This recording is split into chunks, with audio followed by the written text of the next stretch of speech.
kita constantly changing, constantly evolving gitu. Makanya aku bingung sama orang-orang yang bilang, kalau berubah, we're supposed to change. Betul. You need to change, you need to grow. Untuk kita menjadi konsisten melakukan perubahan itu ya butuh mendisiplinkan diri gitu. Hello, welcome back to Rewind.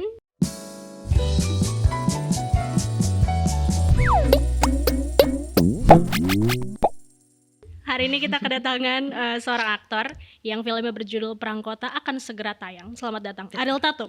Terima kasih. It's an honor. Thank you, it's such an honor to be here as well. Thank you for having me. Yes. Oke, sebelum kita bahas panjang lebar tentang Perang Kota dan peran kamu sebagai Fatimah, Betul. Kita akan start dari masa kecil, Okay. your childhood. Kalau misalnya yang teringat dari masa kecil seorang Ariel Dewinta Ayu Sekarini, apa yang kamu ingat di masa kecilmu? Aku tuh suka banget main sepeda. Aku juga. Serius. Aku suka banget jalan-jalan yang jauh sampai dianterin pulang sama orang lain. Tidak dikenal. Memang kenal sama keluarga besar aku juga yang kebetulan tinggal di area tersebut, semua orang udah tahu gitu. Terus aku suka banget metikin bunga, aku suka banget metikin buah-buahan. Di zaman aku kecil dulu tuh kan masih cukup aman ya, apalagi di area tempat aku tinggal juga masih cukup aman untuk anak kecil berkeliaran sendiri gitu. Suka petik bunga, suka petik buah. Cherry Terus bukan? Cherry Carson, ya betul banget. Belimbing Wuluh, tuh aku suka banget dari dulu. Buah yang asam-asam seger-seger. Terus sering banget jatuh, kepalanya bocor 3 kali. 3 kali? Iya. Karena manjat-manjatnya tuh. Jatuh dari pohon, jatuh dari tangga. Memang anaknya explorer banget waktu kecil si Ariel Dewinta Ayu Sekarini itu. Tidak anggun sama sekali seperti namanya. Tapi yang pas aku penasarannya pas kamu jalan-jalan street itu nggak sendiri dong? Atau Kadang itu kayak ada mbak yang nemenin, kadang sendiri karena memang kebetulan orang-orang di sekitar rumah tersebut memang udah kenal sama aku dan sama keluarga aku juga. Jadi suka secara tidak langsung jagain juga lah gitu. it's happy childhood. It was such a happy childhood, of course. Picking flowers were like the most significant memory that I had when I was little sih. Aku suka banget. Aku suka banget bunga. Aku suka banget bunga sampai sekarang ya. Cuma sekarang lebih sering beli dan merangkai setiap hari Minggu gitu. Cuma Spesifik aku suka banget. setiap hari Minggu. Karena setiap hari Minggu itu adalah my off days. Okay. Aku setiap hari Minggu gak ngambil kerjaan. Udah beberapa tahun ini cuma di rumah melakukan kegiatan-kegiatan yang menjadi hobi aku gitu. Dan salah satunya merangkai bunga gitu. Beautiful. You should try, it's very relaxing. Sekarang sih gak nyolong dari tetangga. Kemarin sempet menyolong. bukan nyolong ya, minta tok ibu izin ambil bunganya. Cuma most of the time pasti beli. Aku punya langganan florist di dekat rumah. Untuk kayak minggu ini lagi pengen apa, terus aku beli, terus nanti aku rangkai sendiri gitu. Interesting. And it's your Sunday. It's one of my Sunday activities indeed. Oke. Kamu juga pernah cerita di masa kecil kamu punya banyak pertanyaan. Kamu salah satu orang yang curious dari dulu. Iya banget. Dan kamu tahu sih aku she did her research guys. dan rasanya ya kita semua melalui masa kecil tuh kita punya curiosity yang sangat tinggi. Betul. Dan ternyata setelah aku recall lagi, it's interesting. Maksudnya kayak pikiran masa kecil tuh sangat interesting. Betul. Kayak ada nggak thoughts yang kamu, kok aku dulu bisa mikir seperti ini ya waktu kecil? Banyak sih, aku aja sampai pas zaman aku masih SD tuh aku bahkan mempertanyakan agama dan Tuhan ke ibuku sendiri. Ya itu udah sampai selevel itu gitu. Cuma memang karena curiosity-nya tinggi dan memang anaknya dari kecil kritis. Mama papaku selalu beliin aku buku yang dulu tuh ada zaman aku ensiklopedia anak gitu. Terus kayak aku ingin tahu apa, aku ingin tahu di mana, aku ingin tahu kapan, itu ada bukunya. Jadi setiap halaman itu adalah fun facts dunia yang menarik gitu loh. Kayaknya ibu bapak gue agak capek jawabin pertanyaan gue, jadi kayak nih lu baca sendiri gitu, kayak nggak bercanda. Cuma iya banyak sih segala hal aku pertanyakan, sampai pasir itu dari mana aja aku dulu penasaran. gimana mutiara terbentuk, terus air laut tuh asin gara-gara apa, itu hal-hal kayak gitu tuh selalu ada di otak aku setiap hari waktu kecil. Tapi soal konsep ketuhanan dan keagamaan ini gimana orang tua kamu menjelaskan itu? Pas pertama ya pasti berdua terus kadang aku sering kali dulu itulah mungkin ya seninya membesarkan anak gitu, mungkin bukan hanya anaknya yang belajar tapi juga orang tuanya jadi ikut belajar. Banyak juga momen-momen orang tua aku yang kayak oke, hold that thought gitu, ngerti gak, kayak sabar, mama atau papa cari dulu, karena mereka nggak mau menjelaskan hal yang salah juga kan ke anak yang pada saat itu juga masih dalam proses berkembangnya gitu. Jadi gitu sih, kadang dijawab, kadang kalau lagi capek ya nanti kita diskusikan besok. Terus juga kalau sekiranya mama papaku belum yakin dengan jawabannya, pasti mereka pada minta waktu dulu untuk mereka konfirmasi gitu jawabannya. Kamu ada thoughts kayak gitu nggak, yang kayak oh ternyata aku lebih mengerti sesuatu dulu pas aku kecil, sekarang malah makin membingungkan karena terlalu banyak yang kita ketahui? Betul, kadang it's a blessing and a curse ya. Ignorance is bliss indeed. Cuma ya di situ kembali lagi, di situ seninya hidup sih, dimana kita bisa memproses mana yang harus kita pusingin, mana yang tidak gitu ya. Aku ngerasa kita sangat beruntung sekali hidup di era digital, dimana everything is one click away. Lo penasaran apapun lo bisa googling. Bahkan dari artikel sampai makalah orang pun ada gitu loh di Google. Ya itu pintar-pintar kita aja sih menurut aku, kayak there are some things in life that I feel like we don't have to know. Aku merasa di hidup ini banyak sekali hal-hal yang mungkin sebaiknya memang tidak perlu sangat diupayakan untuk dimengerti, untuk dicari tahu gitu. Some things are better left unsaid, misunderstood, and just be a mystery in life gitu. Tapi tuh ini kenapa kita tiba-tiba bahasnya? terlalu Sisi gue kopi hitam pahit sekarang. Oke, kopi hitam pahit ya. Bener ya? Whiskey. Masih sore ya. It's 5 PM somewhere anyway. Oke, tapi aku lumayan penasaran sama kamu punya kakek dan nenek adalah seorang seniman. Betul. Bagaimana hubungan kamu dengan kakek dan nenek kamu, atau mereka juga mengajarkan kesenian dari kecil kah? Secara tidak langsung mungkin iya ya, karena biar gimana pun tumbuh besar hidup aku nggak jauh dari yang namanya kesenian gitu, terutama dari sisi kakek aku yang memang kebetulan beliau itu dari aku kecil, salah satu hal yang sangat membekas memori aku dengan beliau itu adalah setiap minggu atau 2 minggu sekali itu beliau pasti kayak ada open house untuk semua fans Koes Plus ngumpul di rumahnya. Terus setiap bulan tuh pasti ada acara besar, apalagi yang setahun sekali annually itu pasti beliau dulu punya villa besar di Puncak, I think ya. Itu pasti kayak ada acara besar-besaran gitu. Dan beliau itu sangat amat humble dan grounded gitu. Itu sangat menginspirasi aku sih, kedua belah pihak ya. Sampai sekarang juga setiap kali aku kayak lagi syuting sama sosok-sosok luar biasa yang memang kebetulan kenal sama nenekku juga, selalu menyampaikan cerita-cerita yang luar biasa gitu, seberapa baiknya, seberapa banyak orang yang dia bantu dulu sampai sekarang gitu. Hal-hal seperti itu sih yang mendorong aku untuk bisa lebih bermanfaat untuk banyak orang gitu sebagai individu. Karena biar gimana pun kan kita manusia sosial ya. Esensinya hidup menurut aku ya, kita sebagai manusia harus berdaya dan harus bisa bermanfaat untuk sebanyak mungkin orang gitu. Kayak butuh kopi. Iya, sama kretek. Oke. Harusnya tadi kita dibawa aja. Interviewnya dibawa aja ya. Apa itu juga yang membuat Ariel kayak oke, Ma, aku mau ikutan casting? Sebenarnya pada awal mulanya kenapa aku ada di dunia entertainment itu bukan karena dorongan dari keluarga yang sudah mulai duluan karirnya, cuma lebih ke simpelnya anaknya centil banget dari kecil.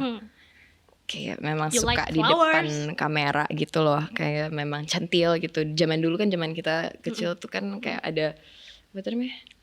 Handycam gitu kan. Terus mamaku tuh tipe orang yang suka banget mendokumentasikan segala hal.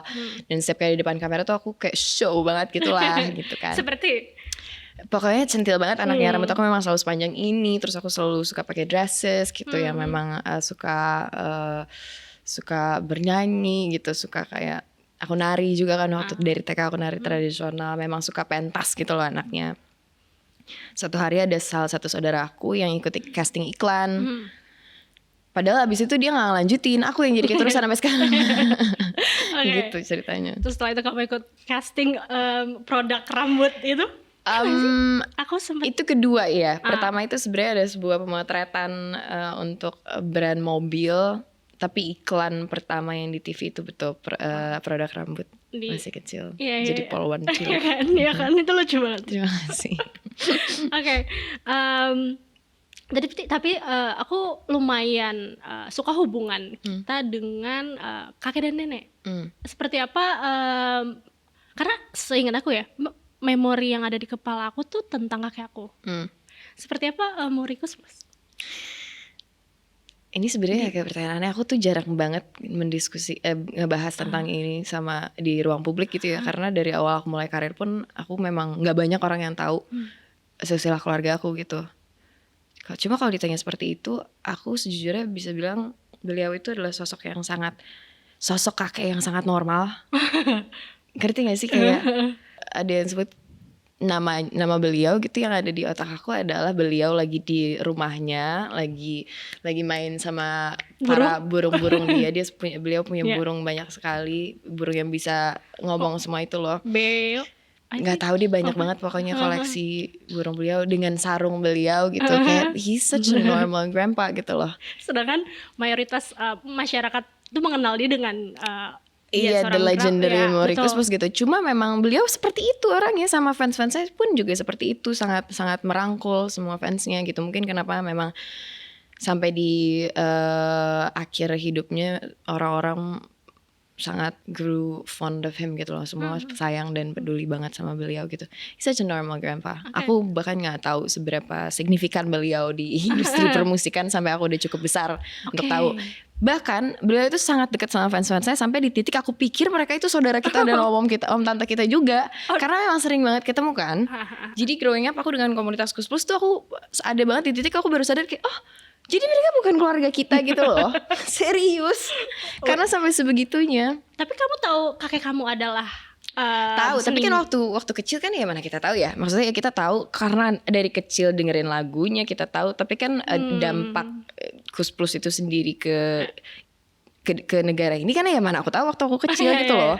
Pas udah besar baru kayak oh gitu, ngerti gak? Apa ohnya kamu? Maksudnya kayak memang mereka se terkenal dan se impactful itu gitu. Waktu kecil jadi memang growing up aku merasa ya dia kakek aku gitu. Okay, it's interesting. Yeah, it's very kind. Di usia 8 sampai 13 kamu ada di industri entertainment. Apakah kamu enjoy your teenage years atau it's fucked up? Oh, we can curse in here? Yes. Oh damn. Of course. Try not to. Growing up-nya sih aku merasa baik-baik aja, tapi ada satu momen di hidup aku di masa remaja terutama ya, karena memang pada saat itu juga aku lagi ada struggle emotional and mentally gitu, jadi memang ada sedikit fase di mana aku ngerasa aku tidak cocok gitu ada di industri entertainment ini gitu. Tapi kebetulan aku cukup punya privilege untuk berhenti sejenak. Cukup lama, aku 3 tahun off di entertainment industry untuk kayak bebenah diri, untuk menyelesaikan apa segala hal yang harus diselesaikan sampai akhirnya kembali lagi ke sini dengan energi baru gitu, dengan value dan juga manifestasi yang lebih baik gitu. Bentar, ini di usia kamu remaja? Betul, waktu itu aku usia kalau nggak salah 18 tahun apa 19 tahun. I'm so bad with numbers. Ya, kayak kalau udah angka-angka gitu kan ya, tahun berapa wafatnya aku nggak bisa ingat, tahun berapa aku vakum aku lupa, pokoknya. Tapi kalau math you're good? Apa? Kalau matematika? Math? Okay, I think my math was okay. 5 kali 5? Sorry. 170. Panik. Karena waktu itu Iqbal juga pernah datang ke sini dan dia lumayan struggle untuk struggle dengan ketika dia di usia remaja, dia harus punya spotlight. Yes. Kayak kamu punya struggle itu nggak? Karena waktu itu aku banyak ada struggle internally, aku merasa walaupun iya ada dampak negatifnya ke aku, cuma lebih ke hal-hal minor sih menurut aku, nggak sebegitu impactfulnya, cuma ya cukup berdampak gitu. Tapi nggak yang kayak karena apa namanya, karena spotlight aku jadi gini enggak gitu, karena memang dari awal struggle-nya sudah ada, problem itu sudah ada dari usia 13 tahun gitu. It's just that the environment is not good for the healing process gitu. Karena kalau aku recall kayak childhood dan teenage years itu kayak ya udah normal aja gitu, dan kayak kamu punya cerita yang cukup berbeda, entah itu karena karena your struggle tadi atau memang karena environmentnya. Lebih ke karena struggle-nya sih, seperti tadi aku bilang, gara-gara struggle-nya yang memang terjadi secara psikologis growing up. Tapi ketika aku memutuskan untuk memulai proses pemulihan itu, memang lebih baik aku keluar dulu, away from the spotlight for a bit gitu.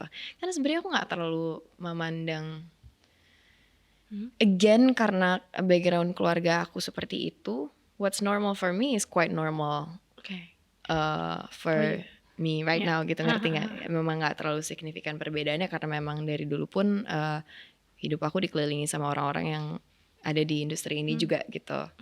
Itu sih kayaknya. Tadi mungkin kita akan bahas sedikit tentang struggle kamu itu. Apa yang membuat anak usia 13 tahun merasa perlu datang ke psikolog atau psikiater? Mungkin nggak perlu details. Memang karena pada di titik itu memang banyak upaya-upaya tidak baik yang aku lakukan ke diriku sendiri sih, yang pada akhirnya membahayakan diriku sendiri juga gitu.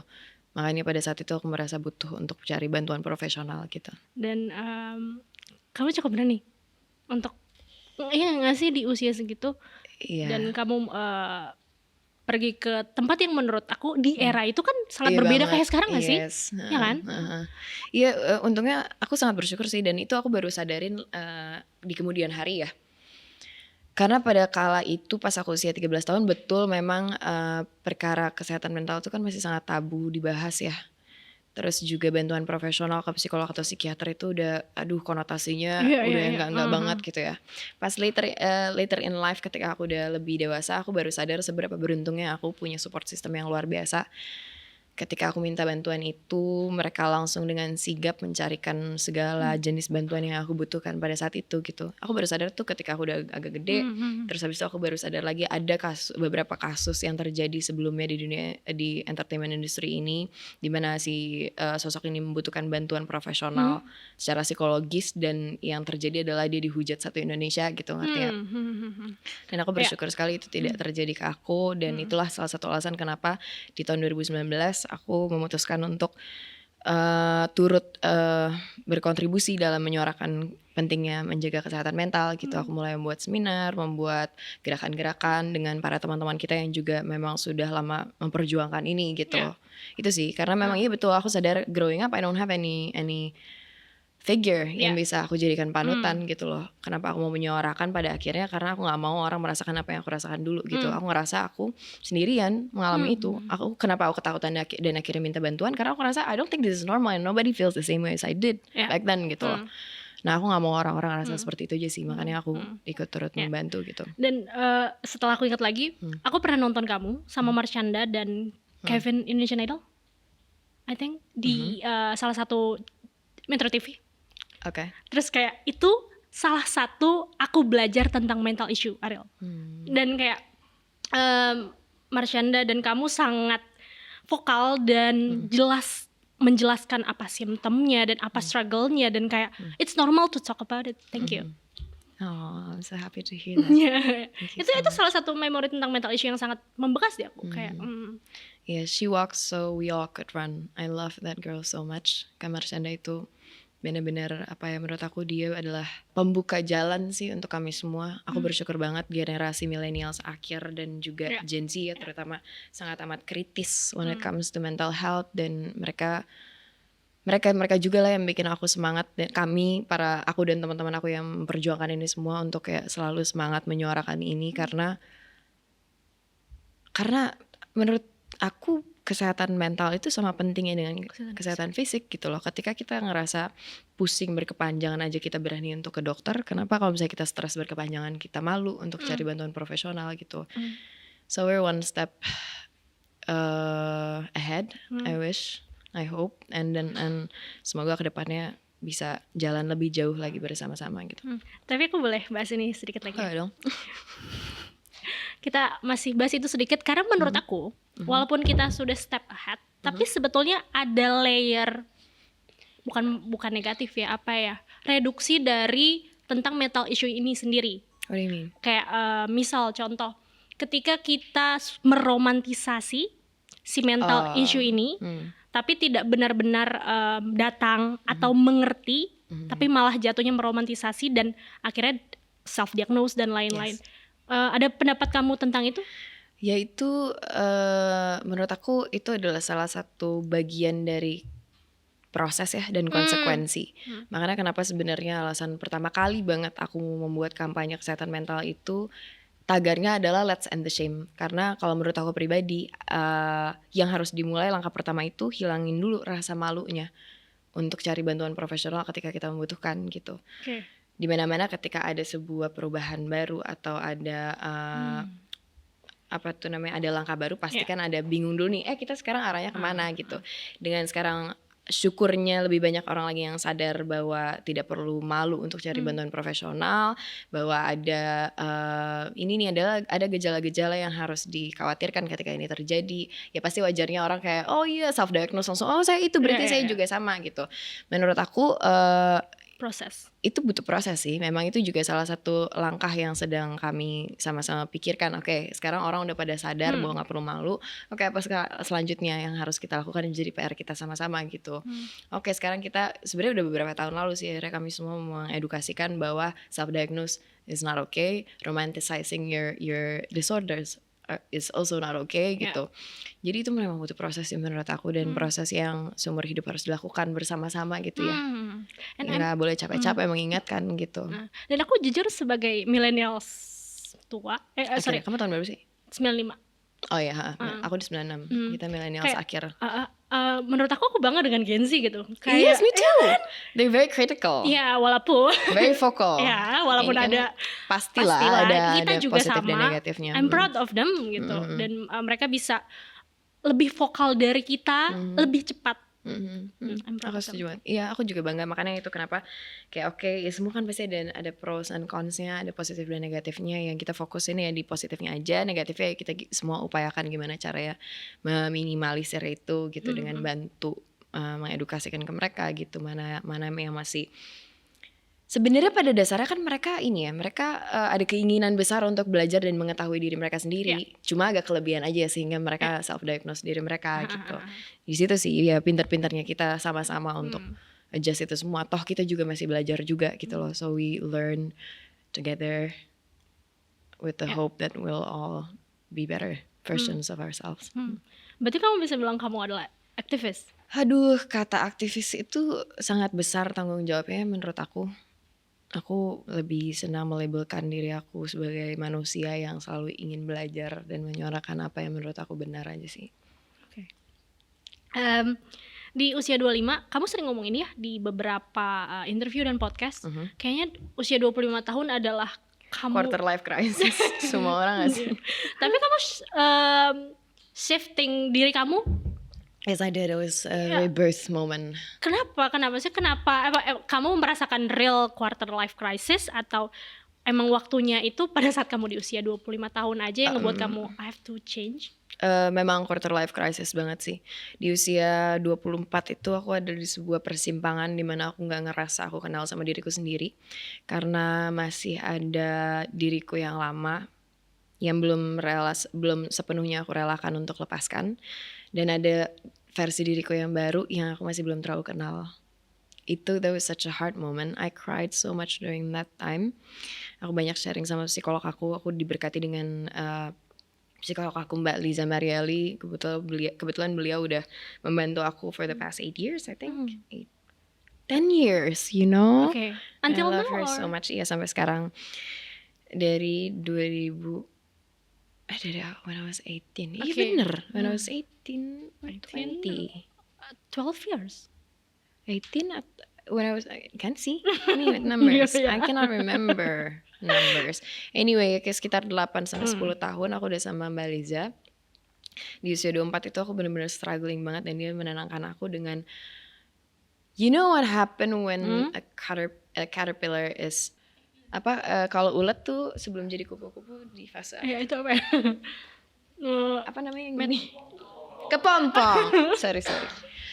Apa yang terjadi ketika ulat itu masih di dalam kepompong dan belum emerge menjadi kupu-kupu itu pasti, do you think that they know they will transform into a butterfly? Terus dia bilang pastinya kepompong itu juga nggak tahu, dia pasti bingung, dia ada di sebuah tempat yang membingungkan dan dia tidak bisa bergerak, dia merasa dia stagnan gitu. Tapi kemudian when you ready, when you feel like it's your time, you will get out of that kepompong and then you become butterfly gitu. Dan di titik itu aku merasa ini sudah mulai cukup berkepanjangan. Aku banyak melalui terapi dan juga hipnoterapi untuk mencoba melepaskan apa yang doesn't belong to me anymore, versi diri aku yang aku sudah tidak mau menjadi lagi gitu. Jadi di titik usia aku 25 tahun on my birthday I decided that I start from zero gitu. Itu adalah momen rebirth aku, di mana diri aku yang lama sudah aku ikhlaskan dan diri yang baru ini aku amini dan imani segala hal-hal baiknya gitu. Apa rasanya? Maksudnya apa rasanya di tiba-tiba 8 November ya usia di tahun, you know me creepily well. sorry. Berarti itu mungkin 2021. Nah ini aku ingat banget kalau itu soalnya tanggal lahir kedua. Apa rasanya kayak 12 tank kayak kamu menjadi kupu-kupu atau jadi ulang tahun aku itu adalah momen-momen yang sangat sakral. Di malam itu memang aku banyak meditasi dan berdoa di pergantian tanggal tersebut. Terus di pagi hari juga aku melakukan banyak ritual-ritual yang memang cocok di aku, yang memang aku merasa mendekatkan aku dengan Tuhanku, untuk sembari merayakan dengan Tuhan dan semesta alam diriku yang baru itu. It was very beautiful. Kelahiran baru, versi diri yang terbaru. Tapi kembali menurut aku panjang kan. Kalau ngomong kayak gini gak selesai. Tapi kembali lagi menurut aku kita sebagai manusia itu selalu bertransformasi sih. Kayak gak bisa juga dibilang aku yang sekarang dan aku yang yang berubah pada tanggal 8 November 2021 itu adalah orang yang sama gitu. I think that's the beauty of life and human. Kita constantly changing, constantly evolving gitu. Makanya aku bingung sama orang-orang yang bilang, kalau berubah, we're supposed to change. You need to change, you need to grow and evolve gitu. Exactly, gitu sih. Karena menurut aku itu lumayan personal dan sangat spiritual yang mungkin memang itu hanya kamu yang mengerti.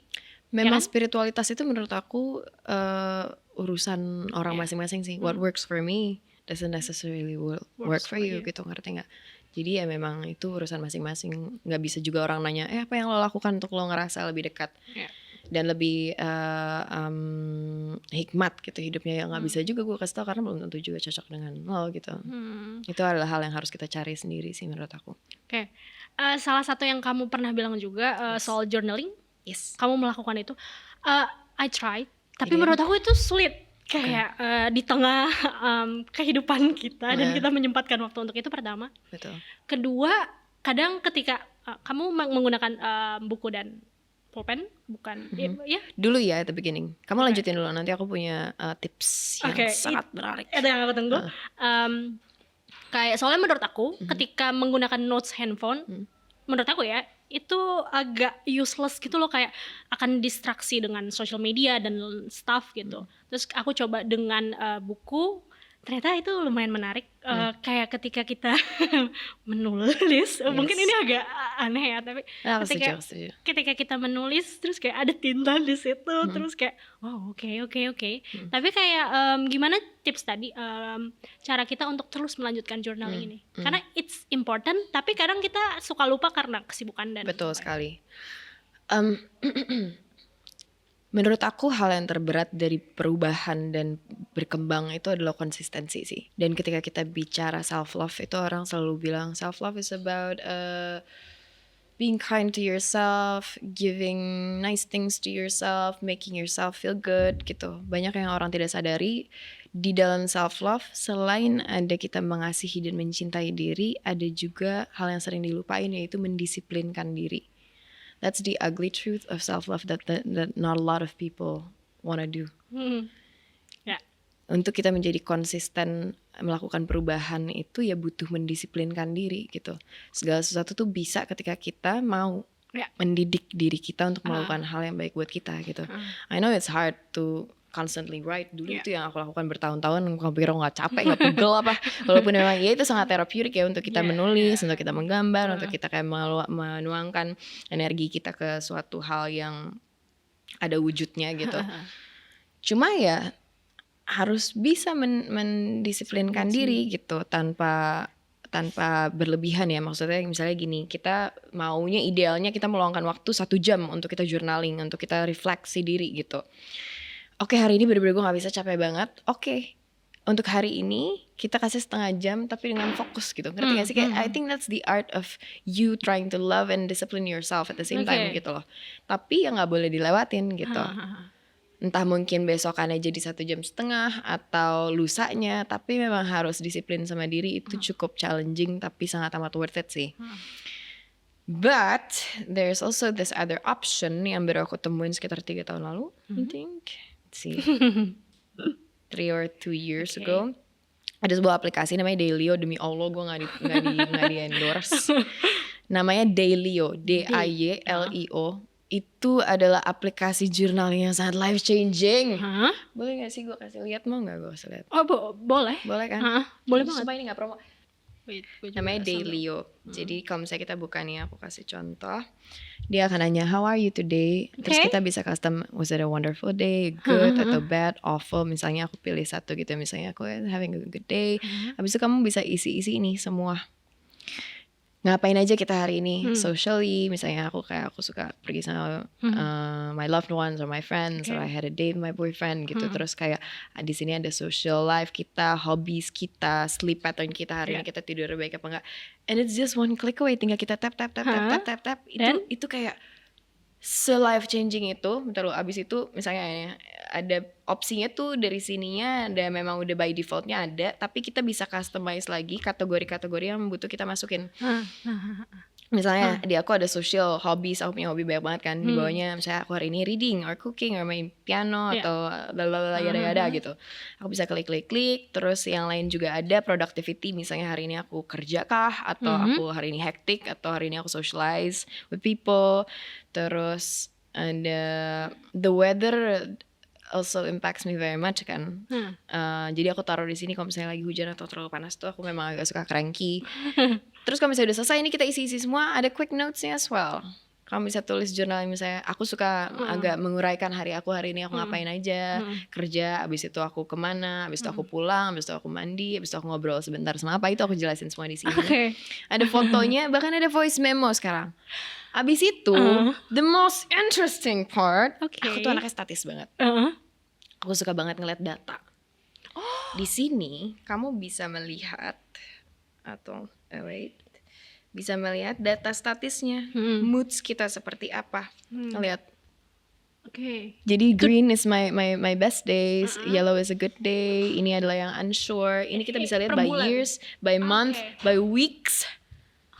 Gila nggak? Keren banget. Kayak misalnya bulan nggak usah panjang-panjang lah ya mempromosikan ini. Intinya kalian bisa, sorry banget, tapi gue bener-bener kayak semua orang gue racunin Dailyo tau gak. Dan mereka akhirnya bisa menganalisa, karena ini data kan ya, mereka bisa menganalisa aktivitas apa yang sangat membantu enhance our moods. Siapa-siapa aja orang yang berarti bisa masuk, terserah kamu, you can put anything. Kamu bisa bikin kategori baru apapun itu, dan bikin isinya kategori itu apa aja. Mereka nanti akan ngerangkum semua datanya. By the end of the year mereka selalu kasih recap, tapi setiap kapanpun itu kamu bisa ngecek. Spotify recap gitu. Aku gak punya Spotify maaf ya. Ya aku dari dulu anaknya Apple Music banget.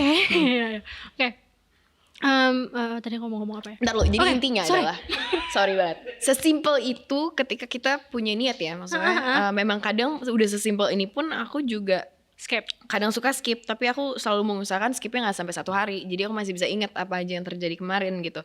Proudly, current streak aku adalah 877 hari aku mengisi data Dailyo ini. kamu belum pernah maksudnya skip sehari dan kamu nulis lagi dan nggak pernah ada yang kayak Gak pernah bolong? ada yang miss 877 hari. Itu life changing banget. Percaya sama aku suka nulis dan aku juga kadang muak menulis journaling. Kadang ketika aku pengen recall, emang apa sih yang terjadi minggu lalu, kok gue hari ini cranky banget. Karena kita sebagai manusia itu kan sebenarnya gak mungkin ya tiba-tiba kita ngamuk. Ya Ngerti betul. gak? Iya. Kayak it's just the tip of the iceberg gitu. Iya. Kita harus tahu apa sebenarnya yang mengakibatkan kita di hari ini tiba-tiba misalnya ini ketumpahan sedikit terus tiba-tiba gue ngamuk gitu. Kan gak mungkin gara-gara ini air. Iya. Jadi kadang aku suka pengen nge-track back apa yang terjadi seminggu terakhir ini sehingga di titik itu gue cranky gitu. Dan lo berhasil menemukan Dulu kan harus kayak aduh nyari-nyari di buku kan, ini buku yang mana, yang kapan, itu kejadiannya waktu itu apa gitu tuh kayak susah kan. Ini enggak sesimpel itu. Atau kita cuma bisa nge-search keywords apa yang terjadi yang kita mau cari ketika kita tulis di notesnya ya. Sesimpel itu gitu loh. dan itu semua tercatat. Dan itu semua tercatat, datanya kesimpan, ada backupnya. Oke. Gila gak? Tapi pasti mahal dong. Ini kok jadi promo? Gak ada subscribe. berbayar. Nggak subscription. Gak berbayar. Please guys, Delio, it's very life changing, I swear. Please. Tuh gitu sampai kayak yuk cepet yuk. Oke. Sumpah Delio. Oke. Sekian, please, nggak berbayar. Ya. Keren banget ya. Siap. Anyway. Ariel. Tapi aku tiba-tiba ada thoughts in my mind ya. What? Tadi kan kamu ngomongin lebih kayak journaling keseharian. Kalau dream, apakah kamu mencatat mimpi kamu? Ada aplikasi namanya Dreamscape. Ini gak berhenti Karena aku percaya mimpi itu kan pikiran alam bawah sadar Betul. kita ya. Itu sangat penting, kita tahu penting tahu. Penting, dan semakin kita catat mimpi kita itu akan makin vivid dan makin ada maknanya gitu. Dreamscape. Tidak dipromosikan. Oke, thank you. You're welcome. Kita langsung aja. Oke, boleh. Jadi aku ada filmnya.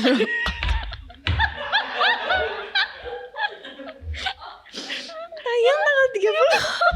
Bukan 30. 27. Jangan ngarang lo, film siapa gue tanya. 30 April 2025. Terima kasih.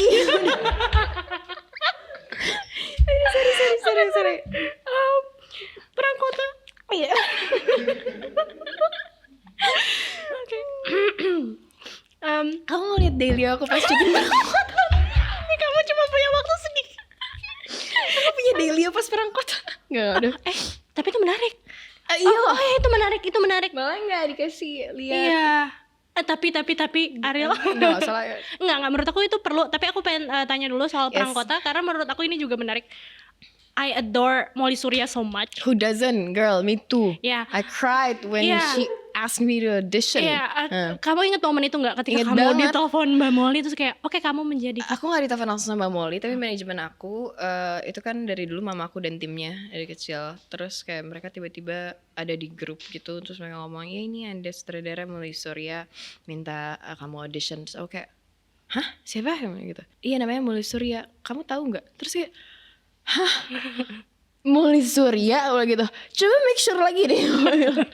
Terus ternyata benar, dan di momen itu aku kayak nangis. Bahkan belum dapat perannya, cuma even the thought that she considered me for her film, aku nangis banget sih. Abis itu baru casting dengan totalitas. dan kamu menulis di Daily Ayo itu. Of course, Delio.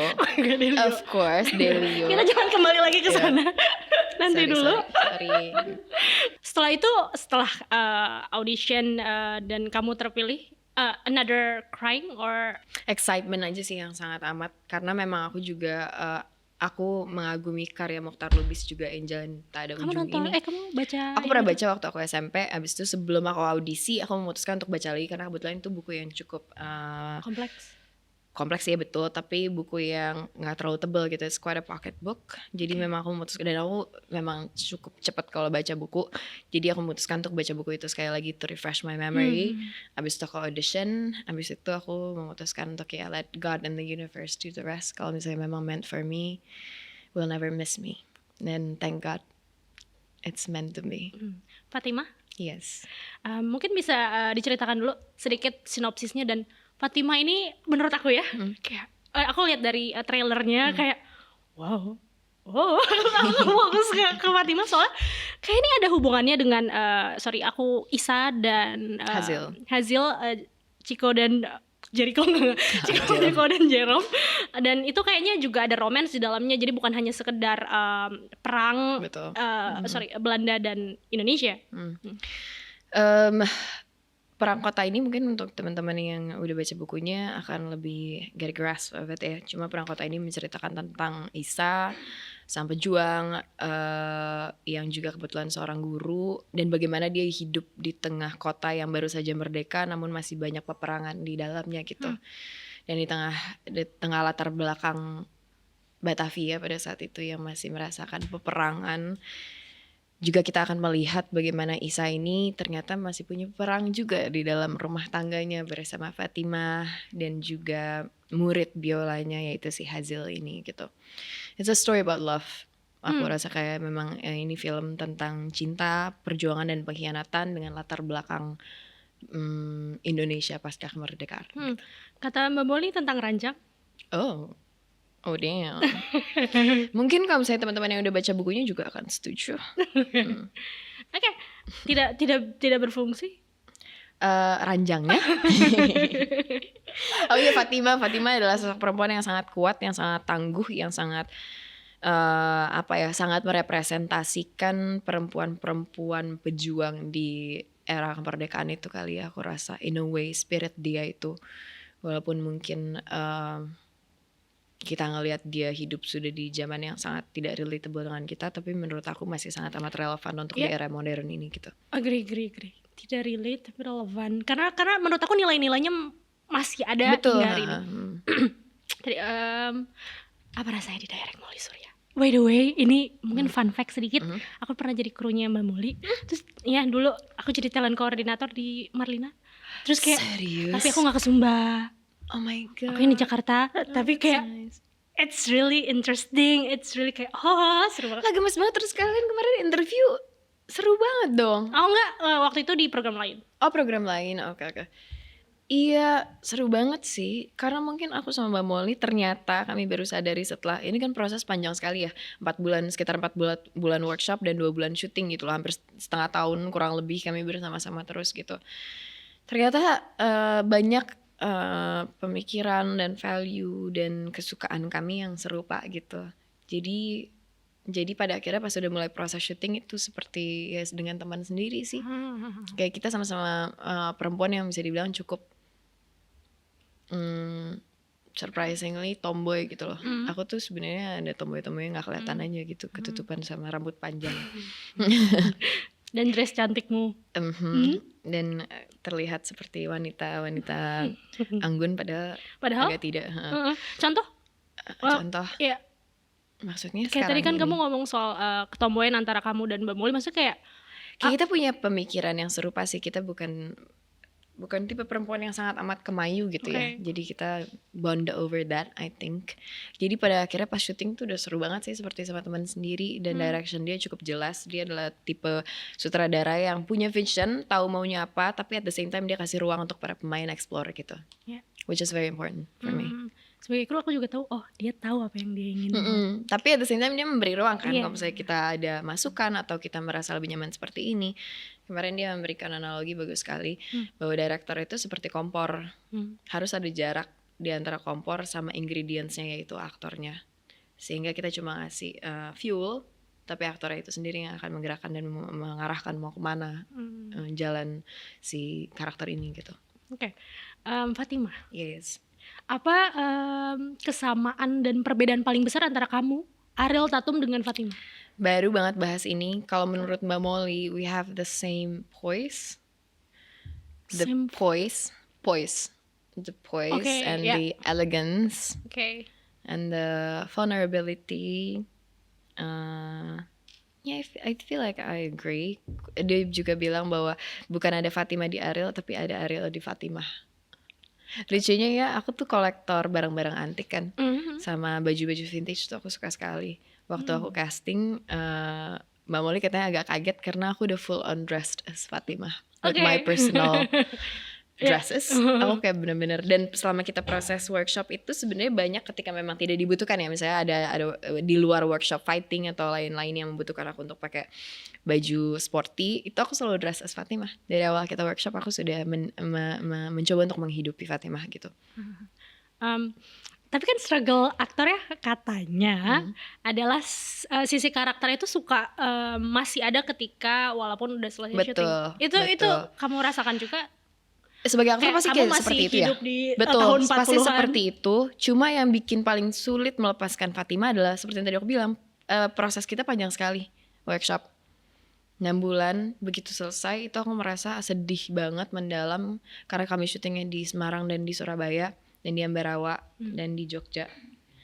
Begitu balik ke Jakarta itu aku merasa sedih yang mendalam, karena aku merasa aku meninggalkan bukan sedikit, bahkan aku merasa aku meninggalkan kehidupan aku di sana. Itu susah sih dijelaskan dan hidup Ariel atau hidup Fatimah? Fatimah. Tapi karena selama hampir 6 bulan itu aku merasa ada di hidupnya Fatimah, jadi in a way aku ngerasa itu hidup aku juga gitu. Itu cukup sulit melepaskan. Biasanya di film-film lain mungkin juga seperti itu, cuma kan maksimal biasanya produksi normal itu 2 bulan ya. Ini secara produksi? Ini karena kayak setengah tahun, jadi produksi? Begitu 6 bulan. 6 bulan itu dari pre-produksi sampai produksi, postnya bahkan sampai kemarin masih. Atau detik ini masih finalize editing.